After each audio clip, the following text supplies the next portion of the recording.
માળિયાડીનામાં ઉમા કળશ યાત્રાનું ભવ્ય સમાપન થયું હતું। યાત્રાની શરૂઆત મંત્રોચ્ચાર અને કળશ પૂજા સાથે થઈ હતી। 151 બહેનોએ કળશ લઈ માતાજીના જય ઘોષ સાથે જોડાઈ હતી। યાત્રા દરમિયાન ભજન આરતી મહાપ્રસાદ યોજાયા હતા। સમગ્ર ગામ ભક્તિ ભાવમાં રંગાયું હતું। યાત્રા સમાજ સેવા અને એકતાનું પ્રતિબિંબ બની છે। દરરોજ 1 રૂપિયાનું અર્પણ કરવાનો સંકલ્પ લેવાય છે। આ રકમ વિવિધ સેવા કાર્યો માટે ઉપયોગમાં લેવાશે। દાતાઓ અને બહેનોને માનપત્રથી સન્માનિત કરવામાં આવ્યા હતા। યાત્રા સંગઠન અને સરકારનો સુંદર સંદેશ આપી ગઈ છે। આ પ્રસંગને સફળ બનાવવા સૌનો હૃદયથી આભાર માનવામાં આવ્યો છે। જે ગુજરાતી સાથે પ્રતાપસિંહ સોદિયા, માળિયાહાટીના।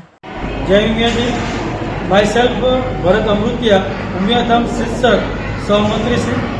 આજરોજ માળિયા ખાતે ઉમા કળશ પૂજનનો કાર્યક્રમ, સામૂહિક કળશનો પૂજનનો કાર્યક્રમ રાખ્યો છે। ત્યારે ઉમિયાધામ શિક્ષકથી કળશનો હેતુ એ સમાજને સાંકળવાનો સેતુ, એ હેતુપૂર્વક અહીંયા કળશ પૂજનનો જે કાર્યક્રમ રાખ્યો છે, ત્યારે આના માધ્યમથી ઉમિયા ભક્તિ વધે, સંગઠન શક્તિ મજબૂત થાય અને સમાજની પ્રગતિ થાય, એવા ત્રિવેણી સંગમથી અહીંયા માળિયા ખાતે કાર્યક્રમ રાખવામાં આવેલ છે।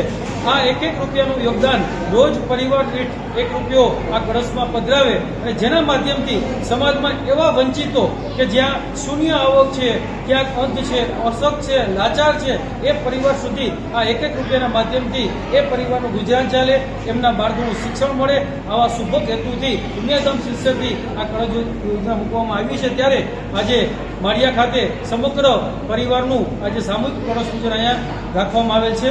જય ઉમિયા।